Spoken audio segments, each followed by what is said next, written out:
Стадион. Емисија за вашата вистина. Професор Атанасов, се слушаме ли? Да, одлично ве слушам и ве гледам. Професоре, цело време и како политичар, пред се како професор, форсирате реформи, барате реформи, правевте концепт, уште кога бевте пратеник, па после тоа заменик. Предпоставувам дека голем дел од овој концепт се базира на тоа за кое што вие се залагавте, тоа што вие го правите. Што е проблемот? Има ли сега проблем? Вие сте за реформи. И тоа сега моментот е проблематичен со Бугарија. Може би избрзано е, може би требаше претходно да се направи некој поширок така диапазон на разговори, на дебати. Повелете. Во суштина има голем проблем затоа што нема суштински реформи. Ако зборуваме само за оваа идеја или проект на група професори кои се ангажирани од Министерството за образование, може да најдеме и добри и слаби страни. Но јас спорам со воопшто со целиот процес на образование. Има многу работи што не се прават, а за кои јас сум се залагал. Например, СДСМ е на власт 4 години. Ова е трет министер за образование. СДСМ го укина екстерното тестирање, но не се создаде нов систем на евалуација. Владата на Зоран Заев и СДСМ го блокираше профункционирањето на Академијата за наставници, кој требаше да ги дрилува и да ги обучува наставниците за посовремени методи. Но не се создаде ништо ново. Никој не разговара веќе или не зборуваме за анонимни партиски директори од мали политички или големи политички партии, што ги водат главните образовни институции. Јас не видов дека директорот на Биро за образование излегува и дебатира со стручната фела.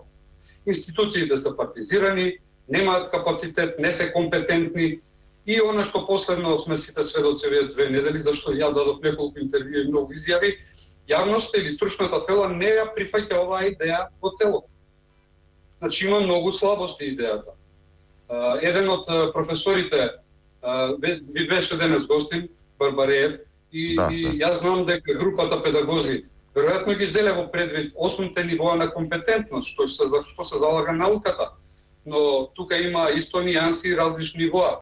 Нивоа на основни компетенции, на ситуираност или изразни компетенции, на поддршка, како што се дигитализацијата, предприемничките компетенции. Но, кога зборуваме за основните компетенции, како што се писменоста, природните науки и вредностите, тука лончињата се измешани. И јавноста со право реагира за на некој начин ставање настрана на предметот по историја во еден важен момент за државата, кога ние се бориме за сопствениот идентитет и за нашата промоција меѓу европските нации. Професоре, значи вие посуштински, подлабоко ви навлегле. А замислите, ако вака има така жестоки реакции, какви реакции тогаш би предизвикал еден таков покоренет пристап? Ако имате добра програма, ако знаете што правите, ако сте зборувале за тоа со години, јас сум дал над 100 интервјуа за тие 2-3 години додека бев актуелен во политиката, собранието.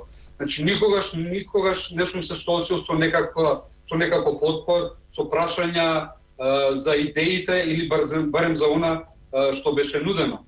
Треба да имате подготвен тим, но пред се треба да имате поддршка од стручната фела, треба да имате добри институции кои ќе ги спроведат реформите.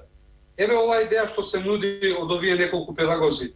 Кој ќе ја спроведе таа идеја? Па јас сумневам дека ќе има успешни реформи. Кои институции тоа ќе го спроведат? Кога нашите институции се руинирани и партизирани, кога владата не одвојува финансии за образованието, бе молам, со години нашиот процент од бруто домашниот производ се движи од 3,4 до 3,6. Нема реформи без финансии над 4,5% од бруто домашниот производ. Во овој момент јас навистина би препорачал да се стишаат духовите.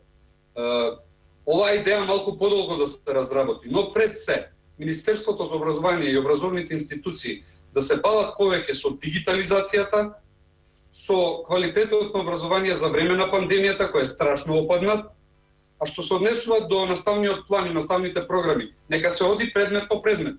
Нека се оди со мајчиниот јазик, да се види зошто нашите деца читаат без разбирање, када се всушности проблемите со меѓународните тестирања.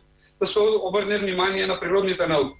Ве молам, ќе ви кажам еден податок. Во времето на владата на ВМРО ДПМН, Министерството за образование ги укина двопредметните студии на факултетот за природни науки, каде што наставниците се обучуваа за математика и физика и хемија. Значи имаше двопредметни студии на природни науки, каде што тие наставници денеска апсолутно би влегле добро во спојувањето и синтезата во наставните програми на природните науки. Не се согласувам дека ќе се направи хаос ако во една интегрирана програма 3 до 4 наставници влегуваат кај децата. Децата се нежна, ранлива категорија. Ние мораме да обрнеме многу поголемо внимание на обуката и подготвеноста на наставниците. Стадион. Емисија за вашата вистина.